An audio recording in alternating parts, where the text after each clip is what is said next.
Hello बच्चों, how are you? My self Vinay Dixit once again मैं आपके सामने लेके आ रहा हूँ केमिकल काइनेटिक्स का टॉपिक। बहुत आफ्टर अ लॉन्ग गैप, बहुत दिनों का गैप हो गया, बट कोई बात नहीं, जब जागो तभी सवेरा है कि नहीं। तो हम लोग शुरू करते हैं chemical kinetics, right, without delay, don't worry. तो यहाँ पर जो हम लोग बात करते हैं बेटे केमिकल काइनेटिक्स, काइनेटिक्स का मतलब होता है rate by which reaction proceed, right? The rate by which reaction proceed, जिस रेट ऑफ रिएक्शन से रिएक्शन प्रोसीड होती है फॉरवर्ड, उसे ही को हम लोग कहते हैं केमिकल काइनेटिक्स। इस चैप्टर में सारी जो बात होती है वो इसी की रेट ऑफ रिएक्शन, जो मेजरेबल रेट है उसी की बात करते हैं। अब सवाल ये अराइज होता है कि बेटे रेट ऑफ रिएक्शन क्या होता है कि नहीं। तो रेट ऑफ रिएक्शन हम लोग किसी भी रेस्पेक्ट में अगर देखें तो रेट का मतलब कई तरीके से हम लोग मेजर कर सकते हैं। रेट कंसंट्रेशन चेंज होने से, जैसे कोई रिएक्टेंट लेते हैं अपन, जनरली रिएक्शंस या तो सोल्यूशन स्टेट में होती हैं और या फिर गैसियस स्टेट में। सॉलिड स्टेट में रिएक्शंस नहीं होती हैं। जो सॉलिड सब्सटेंसेस होते हैं उनको हम लोग वाटर में डिसॉल्व करके एक्वस सॉल्यूशन बनाते हैं, तो वो सॉल्यूशन स्टेट हो गई।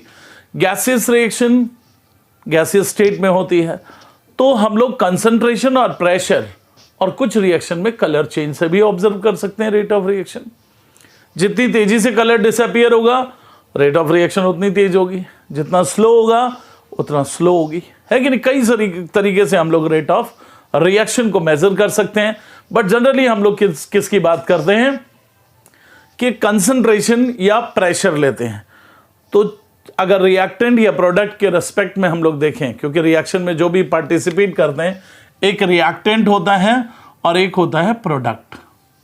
तो अगर कंसंट्रेशन लेते हैं हम लोग, तो कंसंट्रेशन आपको पता है कि कंसंट्रेशन C जो होता है वो डिक्रीज करता है रिएक्टेंट का, क्योंकि रिएक्टेंट जब रिएक्शन में पार्टिसिपेट करेगा, सपोज 5 मोल पर लीटर अगर आप कंसीडर करते हो, इसका 5 मोल पर लीटर इनिशियली आपने लिया तो ये 0 रहता है, but after a lapse of time ये क्या होगा, डिकम्पोज होना 5 - 1, 5 - 2, 5 - 3, ऐसे डिकम्पोज होगा। जितना डिकम्पोज होगा उसका उतना कंसंट्रेशन प्रोडक्ट का फॉर्म होगा। तो यहां पे देखिए इनिशियल ज्यादा होता है, फाइनल कम हो जाता है। इसका मतलब है रिएक्टेंट का जो रेट है, कंसंट्रेशन है, विद द टाइम डिक्रीज करता है, और प्रोडक्ट का जो कंसंट्रेशन है विद द टाइम, यहां पे पहले कितना था 0, बिकॉज रिएक्शन के बिगिनिंग में प्रोडक्ट तो रहता ही नहीं है। तो बच्चों जब प्रोडक्ट बनना स्टार्ट होगा 0 से धीरे धीरे इसका कंसंट्रेशन इंक्रीज करता है।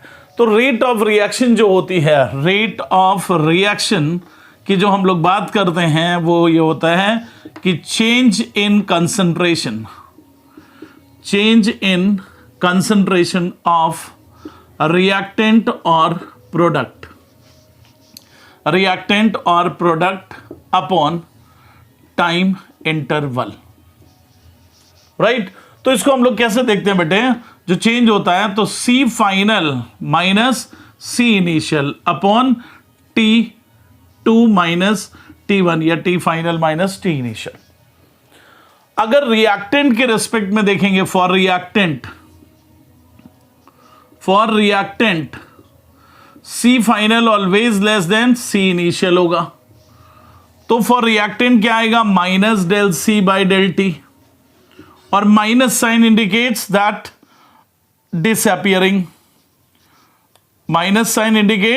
डिसअपियरेंस, और यहीं पर फॉर प्रोडक्ट अगर हम लोग फाइंड करें तो प्रोडक्ट क्या होगा, प्रोडक्ट देख रहे हैं आप ना, पहले 0 था, 0 से 1 हुआ, 2 हुआ, 3 हुआ, तो ये इंक्रीज करता है। तो इसको हम लोग लिख सकते हैं C final minus C initial by delta T, और यहां पर C final is greater than C initial, यानी ये क्या होगा, plus delta C by del T। इसका मतलब इंक्रीज होता है ये, यानी अपीयरेंस होता है, इसका अपीयरेंस जो होगा प्रोडक्ट का इंक्रीज करता जाता है। गैसियस रिएक्शन के लिए हम लोग क्या लिख सकते हैं, फॉर गैसियस रिएक्शंस, उसमें प्रेशर चेंज होता है। सपोज ए गैस गिव्स बी गैस, तो यहां पर अगर इसका हम लोग प्रेशर पी ले लेते हैं, ये 0, अब ये डिकम्पोज होगा तो इसका प्रेशर डिक्रीज करेगा और इसका प्रेशर क्या होगा, इंक्रीज होगा। ओवरऑल टोटल प्रेशर भी इंक्रीज करता है। तो यहां पे R इक्वल्स टू हम लोग ऐसे भी लिख सकते हैं, मतलब rate of reaction equals to P final minus P initial upon delta T। P final minus P initial upon delta T, तो यहां पर भी माइनस में आ जाएगा। अब अगर प्रोडक्ट के लिए लिखते हैं फॉर प्रोडक्ट, तो यहां पे क्या आता है, P final minus P initial by delta T, और यहां पर क्या, P final is greater then P initial. Ultimately rate of reaction की अगर हम लोग बात करते हैं बच्चों, तो रिएक्टेंट का जो कंसंट्रेशन होता है with the lapse of time decrease करेगा, जबकि प्रोडक्ट का इंक्रीज करता है, राइट। तो अभी हम लोग सिर्फ इतनी बात करते हैं फिर types of reaction on the basis of rate of reaction, फिर इसको डिटेल्ड वे में बात करते हैं।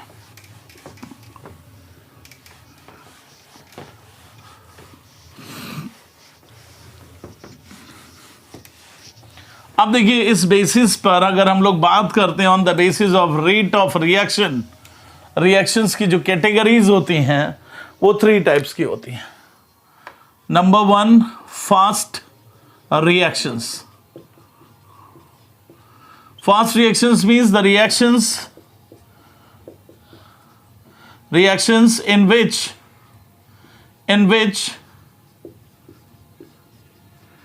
change takes place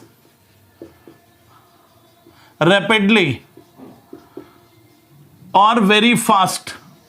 जो कंसंट्रेशन चेंज होता है वो बहुत फास्ट होता है, means rate cannot measured, या change in concentration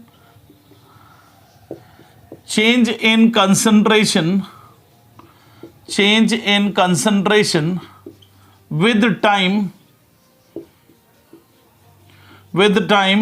can't measured, right। मतलब इतना फास्ट होती है। फॉर एग्जाम्पल देखिए, जैसे all ionic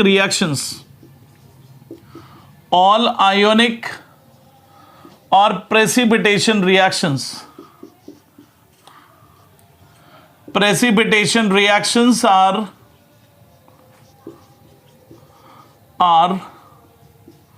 fast reactions, because why these are very fast reactions. See AgNO3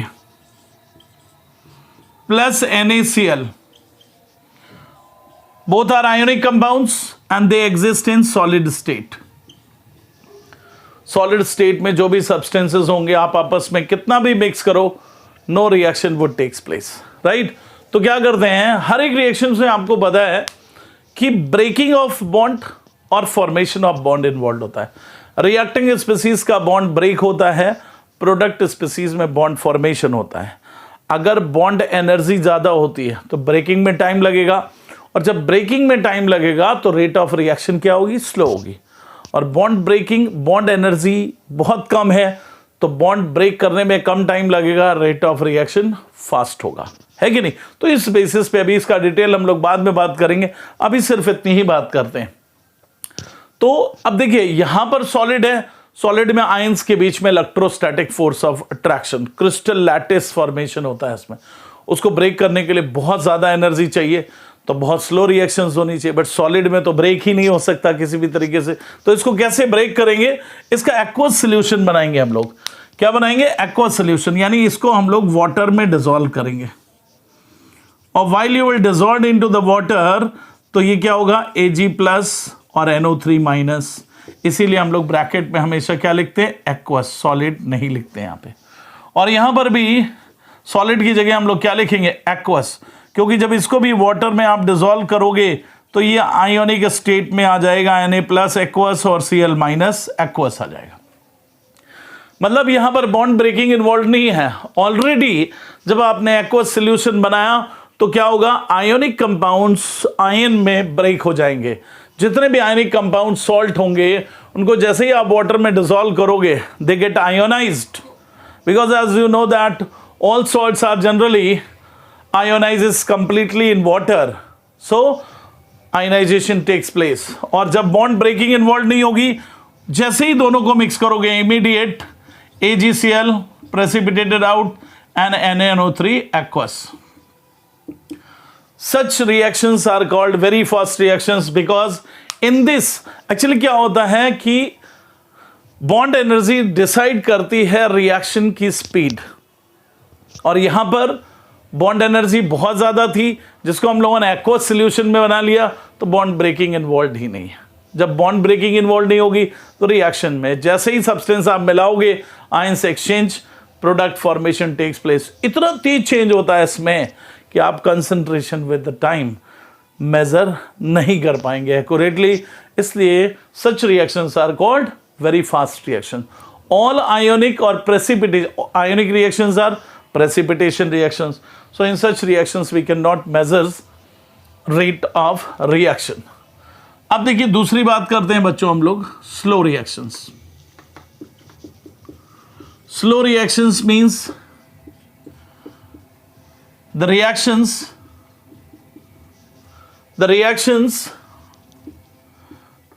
which takes lot of time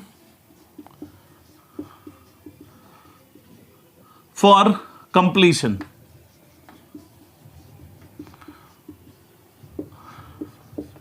Means these can take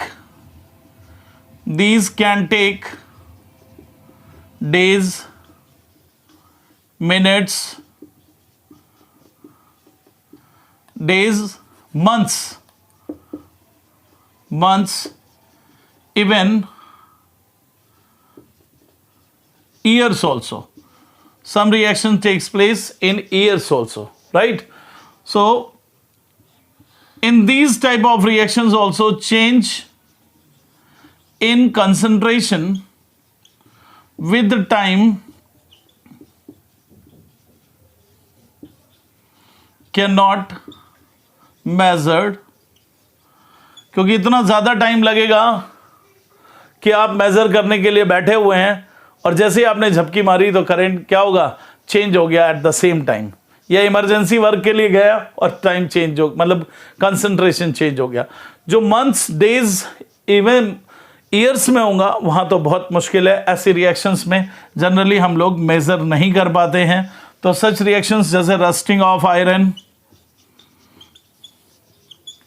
rusting of iron takes place minimum 3 to 6 years, depends on humidity, and H2 plus O2 gives twice H2. Such reactions are called slow reactions, right बच्चों? तो जो very fast और very slow reactions हैं, इनमें हम लोग rate measure नहीं कर पाते। तो हम लोग मेज़र किस में करते हैं? कुछ रिएक्शंस ऐसी होती हैं जो मॉडरेट रिएक्शंस होती हैं, जिनमें मेजरेबल रेट यानी कंसंट्रेशन चेंज होता है with concentration with time can be measured. Such reactions are called moderate reactions. अब मैं इसको रब कर रहा हूं।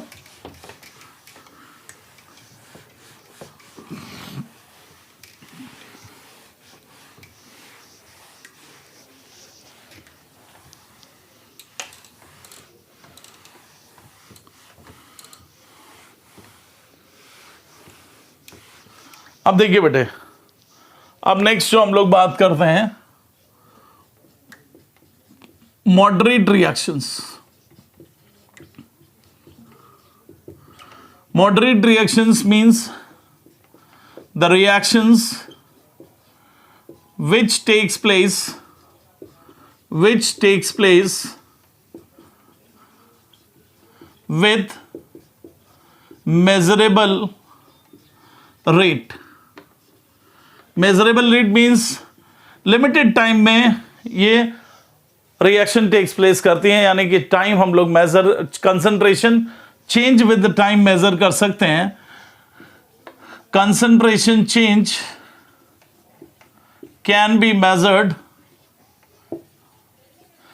Measured with time. Such reactions are called moderate reactions. Clear बच्चों? अब देखिए मॉडरेट रिएक्शंस में एग्जांपल कौन से आते हैं, जैसे twice H2O2, 2H2O plus O2, twice N2O5 gives 4NO2 plus O2, twice CH3COO C2H5 plus water CH3COOH plus C2H5OH. In such reactions we can measure the change with time. Some more examples like twice NO plus Cl2 twice NOCl. These are the reactions in which change in concentration with time can be measured. Right बच्चों, तो हम लोग इस पूरे chapter में यही बात करते हैं कि ऐसी reactions, those reactions in which concentration change can be measured with the time. Right? तो आई होप ये तीनों टाइप्स आपको समझ में आ गए होंगे। अब हम लोग आगे की बात करते हैं।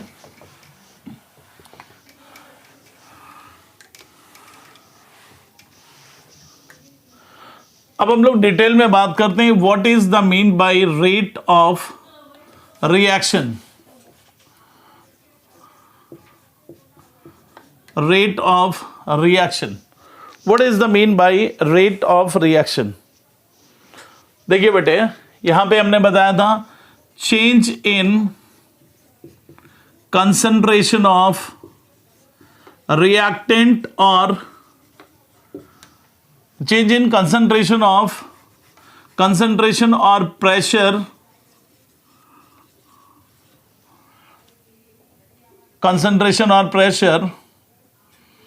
in definite time interval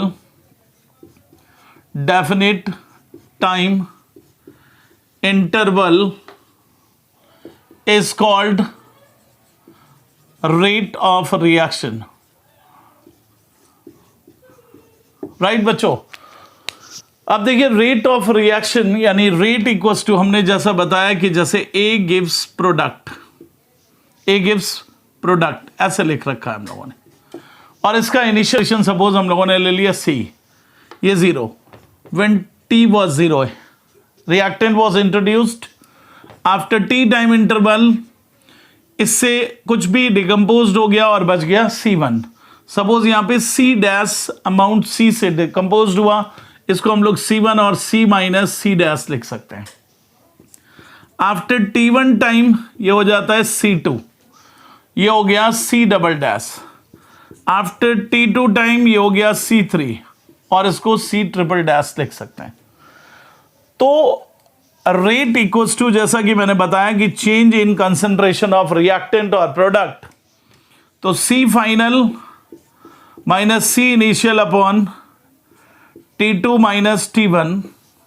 यहां पे देखिए क्या होगा, C1 minus C by T minus 0। C1 is less than C, so it becomes minus del C by del T। It represents rate of disappearance. Negative sign indicates disappearance of reactant.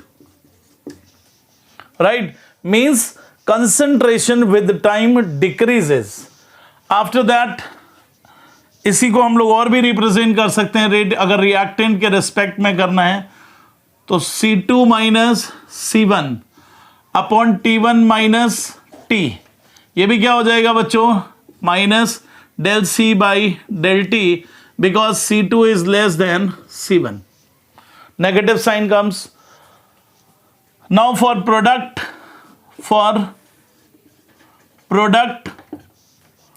Rate equals to, यहां पर क्या है, C dash minus 0 upon T minus 0, तो इसको हम लोग लिख रहे हैं plus del C by del T। यानी यहां पर क्या हो रहा है, increase in concentration of product, और इसको लिख सकते हैं rate of appearance. Positive sign indicates that concentration of reactant increase हो रहा है, प्रोडक्ट इंक्रीज हो रहा है, यानी टाइम के साथ प्रोडक्ट का कंसंट्रेशन क्या हो रहा है, इंक्रीज कर रहा है। यहां पे यू लिख सकते हैं, या अगर हम दूसरा लिखना चाहें तो C double dash minus C dash upon T1 minus T. यहां पे क्या है, C double dash is greater than C dash, यहां पर भी आ जाएगा plus del C by del T, right. अब जब कंसंट्रेशन लेते हैं तो रेट की यूनिट क्या हो जाएगी बेटे, कंसंट्रेशन होता है मोल पर लीटर, मोल लीटर इनवर्स, और टाइम सेकंड में लोगे तो सेकंड इनवर्स, और mole litre inverse minute inverse हो सकता है कि नहीं। और अगर आप इसी को हम लोग प्रेशर के रिस्पेक्ट में अगर लेते हैं तो जो रिएक्टेंट है, रिएक्टेंट में हम लोग क्या लिख सकते हैं, del P by del T. तो यहां पर भी माइनस साइन होगा क्योंकि फाइनल प्रेशर कम होगा। इनिशियल रिएक्टेंट अगर गैसियस है तो उसमें डिकम्पोजिशन के बाद रिएक्टेंट का प्रेशर क्या होगा, डिक्रीज करेगा, प्रोडक्ट का प्रेशर इंक्रीज करेगा। तो यहां पे प्रेशर की यूनिट सपोज एटीएम है तो एटीएम मिनट इनवर्स और सेकेंड इनवर्स, और एटीएम सेकेंड इनवर्स। यहां पर भी एटीएम अगर इसको हम लोग लिखते हैं plus del P upon del T, तो ये क्या हो जाएगा, एटीएम मिनट इनवर्स, और अगर सेकंड में है तो एटीएम सेकंड इनवर्स, राइट बच्चों। तो यहां पर यही होता है, कोई भी रिएक्टेंट आप लोगे रिएक्शन में तो रिएक्टेंट जो होता है विद टाइम डिक्रीज करता है, प्रोडक्ट क्या होता है, इंक्रीज करता है। तो कंसंट्रेशन के टर्म्स में भी ले सकते हैं, प्रेशर के भी टर्म्स में ले सकते हैं। अब जैसे KMnO4 का केस ले लें, KMnO4 स्ट्रॉन्ग ऑक्सीडाइजिंग एजेंट है, उसको किसी रिड्यूसिंग एजेंट के साथ कराओ तो वो क्या होगा, पर्पल कलर उसका डिसअपियर होता है। जितना तेजी से डिसअपियर होगा रेट ऑफ रिएक्शन उतनी ज्यादा होगी, स्लोली अगर डिसअपियर होगा रेट ऑफ रिएक्शन कम होगी। एस्टर स्मेल से भी कर सकते हैं, ester is having fruity smell, और जब हाइड्रोलाइसिस कराओगे एसिटिक एसिड बनेगा। तो एसिटिक एसिड विनेगर होता है, विनेगर की स्मेल जितनी तेजी से डेवलप होगी फ्रूटी स्मेल डिसअपियर होगी। तो ये भी तरीके हैं रेट ऑफ रिएक्शन मेजर करने के, बट प्रैक्टिकली जो चैप्टर में हम लोग पढ़ते हैं वो कंसंट्रेशन और प्रेशर के टर्म्स में, और जनरली ज्यादातर कंसंट्रेशन लेते हैं, प्रेशर पे भी एक दो क्वेश्चंस कभी कभी आ जाते हैं। तो ये बात समझ में आ गई होगी आपको। अब देखिए हम लोग इसके और भी डिटेल में बात करते हैं कि कैसे रिप्रेजेंट करते हैं हम लोग किसी भी रिएक्शन को।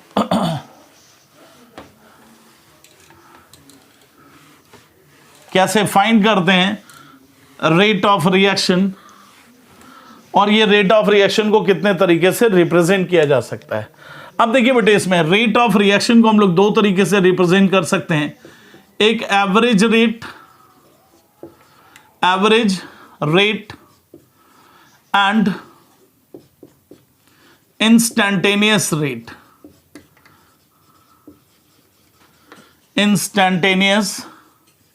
रेट, ये दोनों क्या होता है, ये देखिए एवरेज रेट और इंस्टैन्टेनियस रेट, चेंज इन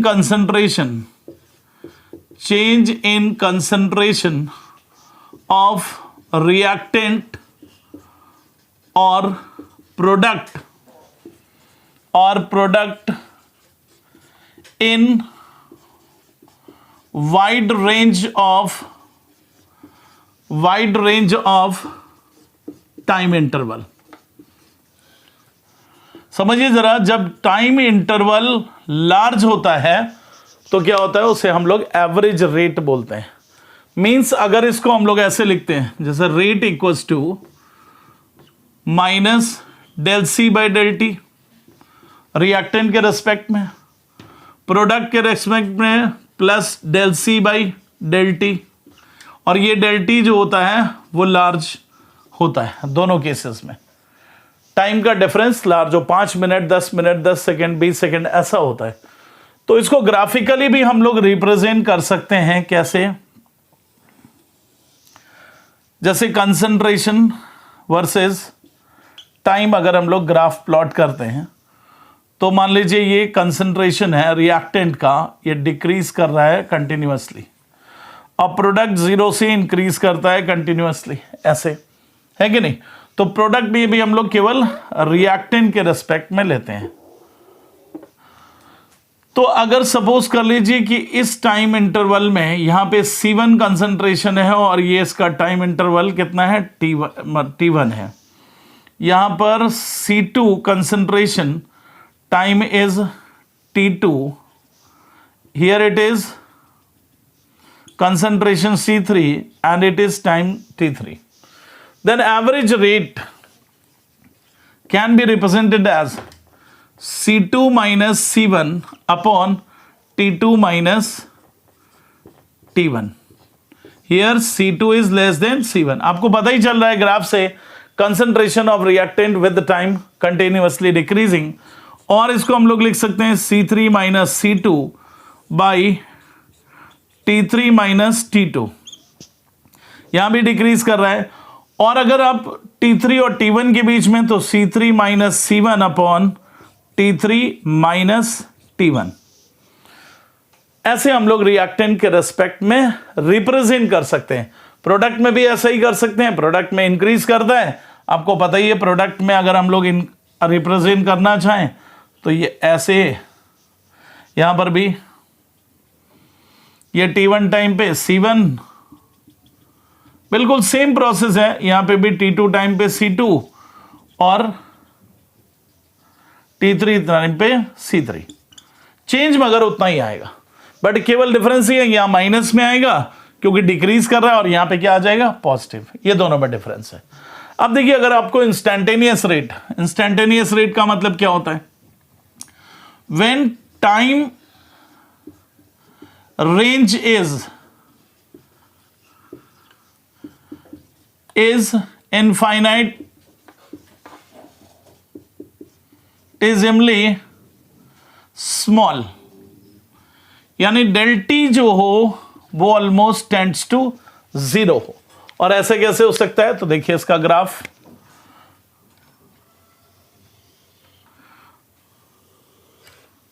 जैसे आपने ग्राफ ऐसे रिएक्टेंट का प्लॉट किया और आपने एक जगह ले लिया ये T1 टाइम है और यहां पे कंसंट्रेशन है C1। अब इसी के बाद यहां पर आपने ले लिया T2 time, this is T2 time, ये T1 T2 और ये C1 C2। मतलब समझिए यहां पर बहुत स्मॉल चेंज है time interval, del T almost tends to 0, तो ये डेल सी भी 0 होगा। तो यहां पर जो इंस्टैन्टेनियस रेट जो हम लोग लिखते हैं, instantaneous rate limit del t tends to 0 del C by del T, तो यहां पे क्या लिख सकते हैं, d c by D t, यानी very small change in time interval, very small change in concentration in very small time interval. और जब भी आपको निकालना हो इंस्टैन्टेनियस रेट, then draw a tangent the point where you have to find, जहां पर आपको फाइंड करना हो वहां पे ये स्लोप की वैल्यू फाइंड करके आप इंस्टैन्टेनियस रेट फाइंड कर सकते हैं। क्लियर? इतनी बात आपको समझ में आ गई होगी अच्छी तरह से। अब इसके आगे की बात करते हैं।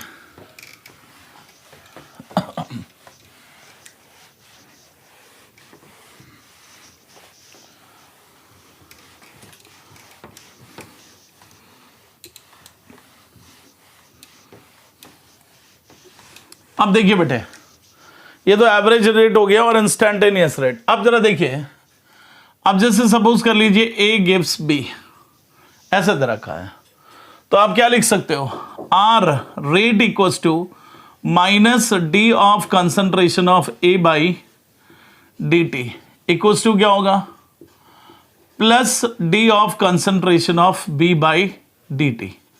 यहां पे दोनों का कोफिशिएंट 1 है, यहां पर भी 1 है और यहां पर भी 1 है, तो इसका मतलब इसका रेट ऑफ डिसअपीयरेंस इसके अपीयरेंस के डायरेक्टली इक्वल है।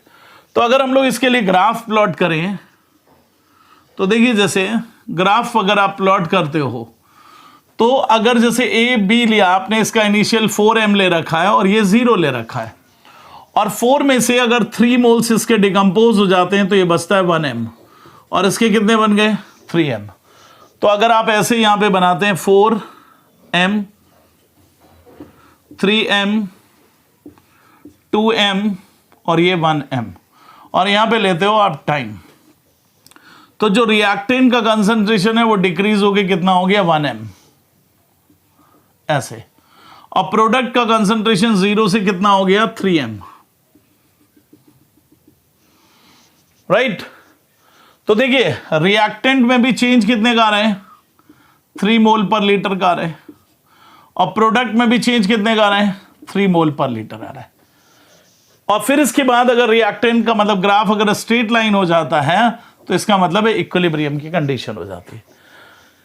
एट इक्विलिब्रियम की कंडीशन क्या होती है, concentration of reactant and product becomes constant, ये कांस्टेंट हो जाते हैं। अदरवाइज अगर इंक्रीज करेगा तो फर्दर आप इंक्रीज भी कर सकते हो, और इक्विलिब्रियम अचीव हो जाएगा तो वहां पर कांस्टेंट हो जाते हैं दोनों की, मतलब यहां पे ये जाता है 3m और इसका बच जाता है 1m। बट यही ग्राफ नहीं, अगर इसकी रेस्पेक्ट में हम लोग जैसे a गिव्स b है, और भी तरीके से ग्राफ बन सकते हैं।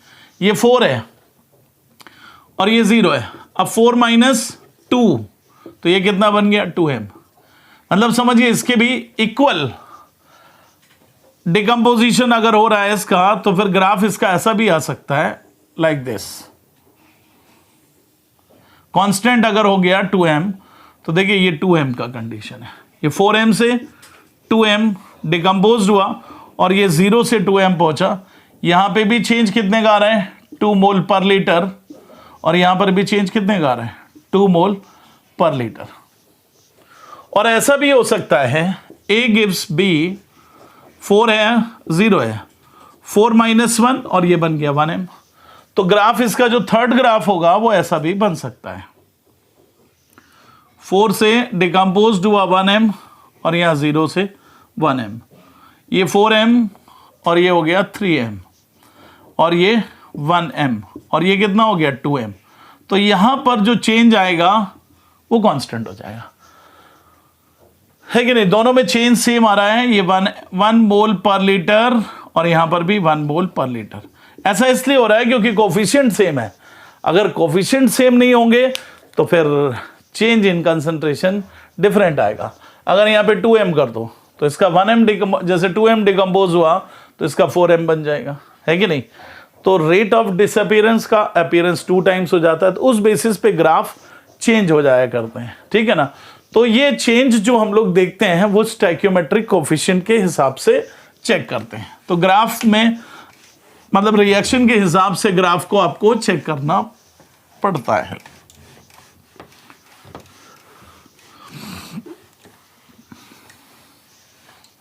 अब देखो बच्चों, इसके बाद हम लोग क्या करते हैं, जैसे सपोज कर लीजिए आपको रिएक्शन कुछ ऐसे दे रखी है, A + 2B गिव्स C, ऐसे दे रखा है।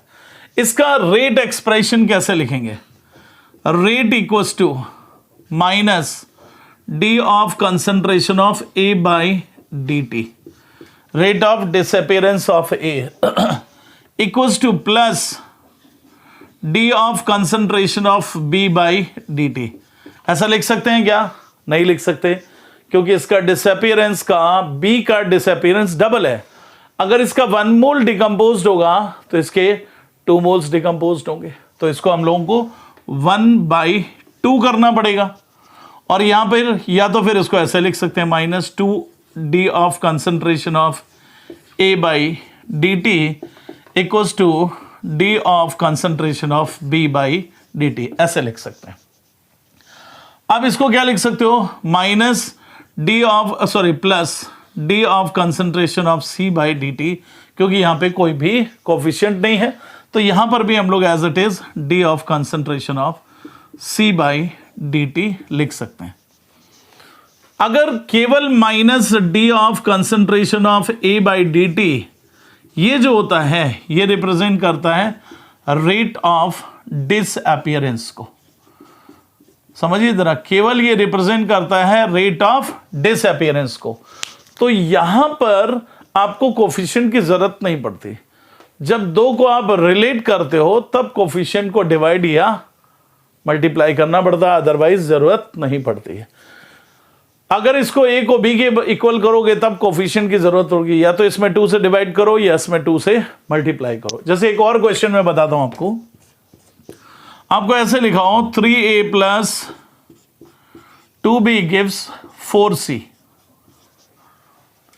तो आप इसमें कैसे करोगे, rate equals to -1/3 d of concentration of a by D T equals to, अब यहां पे क्या करोगे, -d of concentration of b by D T. क्या ये लिख सकते हैं? बिल्कुल नहीं लिख सकते, क्योंकि इसको 2 से डिवाइड करना पड़ेगा। और यहां पे क्या करना पड़ेगा, +1/4 d of concentration of c by D T. समझिए जरा, इसका डिसअपियरेंस इसका अपीयरेंस के इक्वल नहीं है, क्योंकि ये 3 टाइम्स है इसका, तो इसका डिसअपियरेंस जो होगा उससे इसका डिसअपियरेंस 1.5 टाइम्स है। Rate of disappearance of b का अपीयरेंस 2 टाइम्स है, क्योंकि यहां पे कोफिशिएंट 2 है, यहां पे 4 है, और इसके डिसअपियरेंस का ये 1.33 टाइम्स है, क्योंकि 4/3। ऐसे लिख सकते हैं, -d of concentration of a by D T is equals to 2/3 of d of concentration of b by D T. ऐसे भी लिख सकते हैं, और इसको ऐसे कर लो, +4/3 d of concentration of c by D T. यूं भी हम लोग लिख सकते हैं। बट रेट ऑफ रिएक्शन किसी एक से भी निकालोगे तो सबसे सिमिलर आना चाहिए, क्योंकि रेट इक्वल्स टू हम लोग क्या लिख सकते हैं, rate equals to -d of concentration of a by D T, और इसका कोफिशिएंट कितना है 3, तो अपॉन 3 करना पड़ेगा। और अगर b से निकालोगे तो -d of concentration of b by D T, इसको 2 से डिवाइड करना पड़ेगा। और अगर आप c से निकालोगे तो +d of concentration of c by D T upon कितना करना पड़ेगा 4। सबसे एक जैसा आना चाहिए, रेट कभी नेगेटिव नहीं हो सकता। नोट डाल के यहां पे लिख देते हैं, rate of reaction is always positive, is always positive, और हमेशा एक जैसा आना चाहिए, चाहे रिएक्टेंट से निकालो या प्रोडक्ट से निकालो, सबसे एक जैसा आना चाहिए। I hope you understand.